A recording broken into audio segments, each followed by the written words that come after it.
Hello everyone, we hope you're doing well. Today, we're visiting Aydon Castle. We hope you enjoy.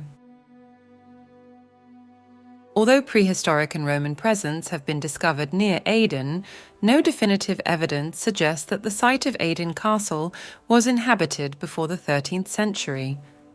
The name Aydon first appears in records from 1255, by which time the village had long been part of the barony of Bolham. This barony formed a compact lordship stretching southwest from Bolham and nearby Belsay, reaching Aydon and Little Whittington just beyond Corbridge. In 1207, Walter de Boron passed away without a male heir, leading to the division of his barony between his two daughters and their husbands. Both inherited land at Aydon, resulting in the village having two landlords throughout the Middle Ages. The site of Aydon Castle first passed to Alina de Cowes and later to her daughter, Margaret. In 1246, Margaret married Richard de Gossebec, who took his name from the village of Gosbec in Suffolk. It was likely Richard and Margaret's son, Hugh, who built the earlier house that preceded the later castle. However, Hugh clearly preferred to reside in Suffolk.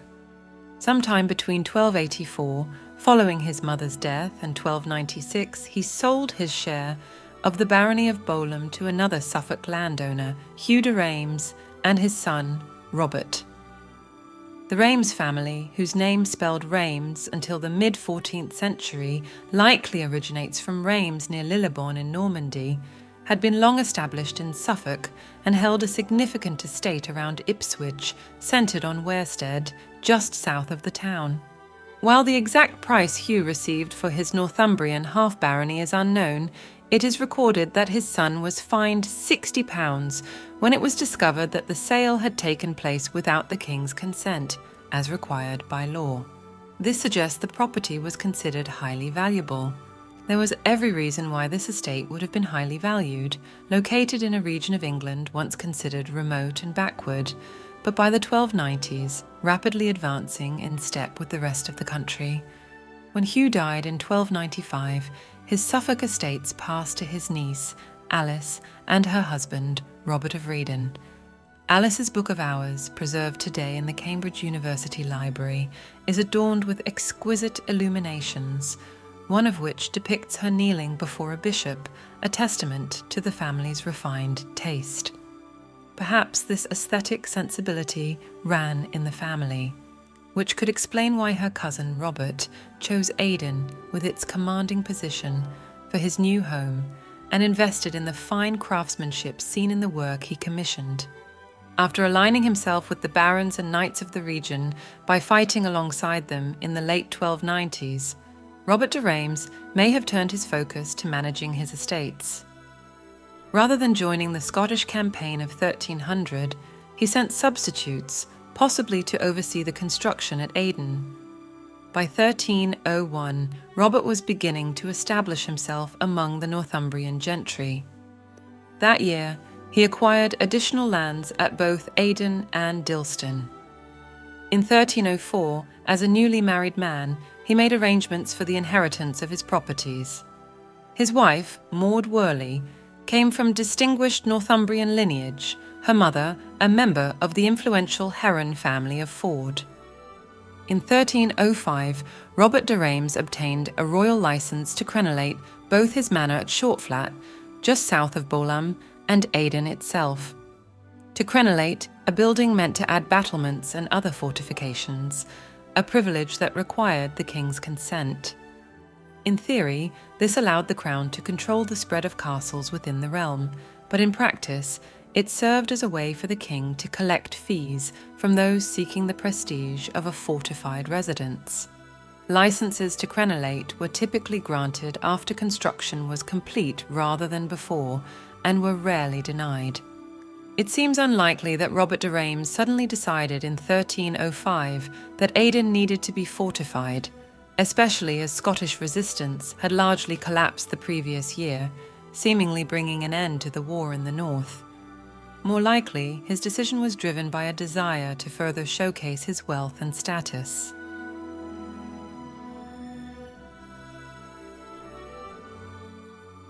the fortification of Aydon soon took on a significance far beyond what Robert de Reims had originally intended. On March 25, 1306, Robert the Bruce seized the Scottish throne, and just over a year later, on July 7, 1307, King Edward I of England died. These events plunged the northern counties of England into years of turmoil as the Scots first expelled the English and then launched relentless raids across the border, pillaging and burning. Aydon was not spared. In 1311 and again in 1312, Corbridge and the surrounding areas were devastated by forces led by Bruce himself. Aydon's walls may have withstood the enemy in earlier raids, but in 1315 there was no escape. In the absence of Robert de Reims, the castle's defences were commanded by Hugh de Gales, whom Robert later accused of betrayal. Robert claimed to have entrusted Hugh with a fortress fully equipped for defence, armed with crossbows and provisions valued at £300. Yet Hugh surrendered without a fight, allowing the Scots to pillage and burn the castle. In military terms, however, Hugh's decision was likely sound. Aydon simply wasn't strong enough to withstand a full-scale invasion. His surrender offers a telling insight into the castle's limited military significance. Just 2 years later, Aydon suffered once again, this time at the hands of the English ironically, led by the same Hugh de Gales who had surrendered in 1315. As the Scots wreaked havoc across the region, the government of Northumberland effectively collapsed. In the ensuing chaos, Hugh de Gales and his followers seized Aydon on December 5, 1317. Over the following month, according to Robert de Reims, they looted the castle, carrying off timber, goods, and valuables, including linen, woolen cloths, gold, silver, hangings, brooches, and household items valued at £200. An inquest, held after Robert's death, detailed the devastation of his estates at Bowlam, Shortflat, and Aydon itself, leaving them in ruin. All these estates had now become worthless, stripped of livestock and tenants due to the devastation wrought by the Scots. Northumberland would continue to endure endemic disorder for the remainder of the Middle Ages, periodically exacerbated by Scottish raids and even full-scale invasions. One such invasion occurred in 1346 when an army led by King David II crossed the Pennines, heading for Corbridge. Aydon's strategic position along Deer Street once again put it in the path of attack. Although its defences had likely been strengthened since 1315, with the addition of a semicircular tower to the north facing Curtain Wall, the occupants wisely chose the path of least resistance and surrendered in exchange for their lives.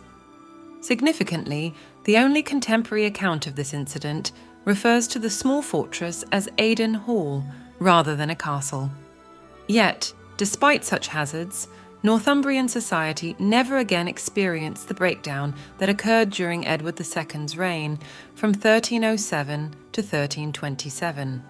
Commerce and governance resumed, and Robert de Reims's son and heir, also named Robert, actively participated in both spheres. In 1347, he was appointed Sheriff of the county, and in 1348, he represented Northumberland in Parliament, also recorded as trading in wool in Newcastle that same year. Very little is known about the Reims family's finances, but this episode suggests they did not consider trade beneath their dignity.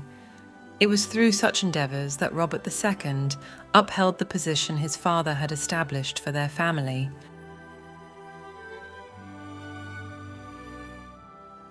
Robert de Reims II succumbed to the Black Death in 1349 and was succeeded in turn by his 3 sons. Nicholas, the youngest among them, would have a more successful career than any other member of the Reims family, despite his penchant for disorder and debt. After participating in campaigns in France in 1355 and 1359, he ran afoul of the law back home in 1363 as an accessory to the murder of John Coupland, an important but unpopular royal official. As a result, he spent several years in prison and did not inherit Aydon until 1376, even though his elder brother Hugh had passed away about 12 years prior. Throughout his life, he faced multiple prosecutions for debt. Employed by Sir Henry de Laval as his receiver at Seaton de Laval, Nicholas failed to account for the money he had collected.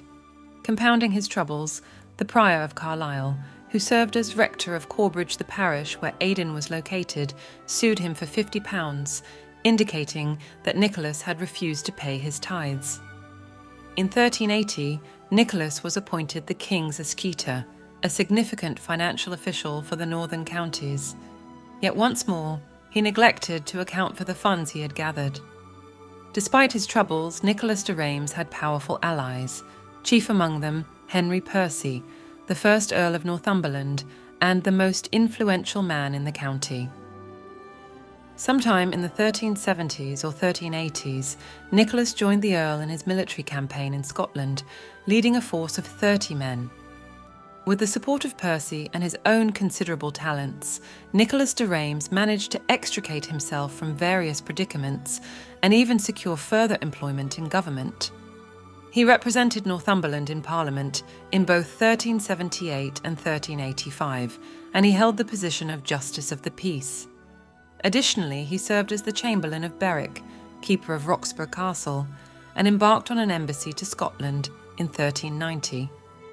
The fact that Nicholas de Reims was able to secure an advantageous marriage for his son Robert to a daughter of the influential Sir Robert Ogle suggests that his past misdeeds were largely overlooked in the county. When he passed away in 1394, his family appeared poised for even greater achievements. Like many previous owners, the Blacketts leased Aydon to tenants, yet these occupants often did not reside within the castle, leading to its significant deterioration. However, the 19th century brought about a change. A growing interest in and appreciation for medieval architecture likely inspired Sir Edward Blackett, the 6th Baronet, to undertake a complete restoration of the long-neglected castle around 1830. During this time, Aydon was once again used as a working farm, and the interior was modified to accommodate this purpose. Around the same period, members of the local Rowell family moved into Aydon, where they would reside for just over a century. Their children were both born and educated within its walls, with a schoolroom set up on the first floor of the old latrine block, presided over by a governess. Water was pumped from an underground spring and heated on the kitchen range, then carried to the bedrooms in cans by a maid each morning. Notably, there were no bathrooms or toilets until the 1920s, and electricity would not come until 1950. Instead, oil lamps later replaced by paraffin ones, and candles provided light. The farm raised cattle, sheep, and pigs, while also cultivating a variety of crops. In the early summer, Irish labourers were hired to hoe turnips, and during World War II, German and Italian prisoners were brought in to pick potatoes under armed guard. As much as possible, the farm operated as a self-sufficient enterprise. Butter was made on the premises, yet the Rowells seemed to enjoy a comfortable lifestyle, with books, artwork, and an Erard piano gracing the drawing room. Early photographs even reveal a hard tennis court in the outer courtyard. William Tomlinson, in a county guide published in 1889, described Aydon as a better-class farmhouse, though it still retained many of its ancient features. Despite their apparent prosperity, the Rowells likely lived beyond their means, and farming became increasingly less profitable throughout England in the early 20th century. Robert Rowell, born in the castle in 1853, lived to nearly 90, passing away in 1932. Tragically, his eldest son, whom he expected to succeed him, was killed shortly after in a motorcycle accident, prompting the rest of the family to leave.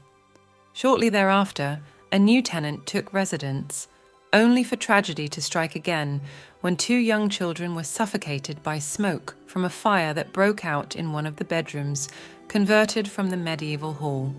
Aydon soon acquired a reputation as an unlucky farm, making it difficult to find tenants. With little income and roofs requiring constant repair, the situation worsened.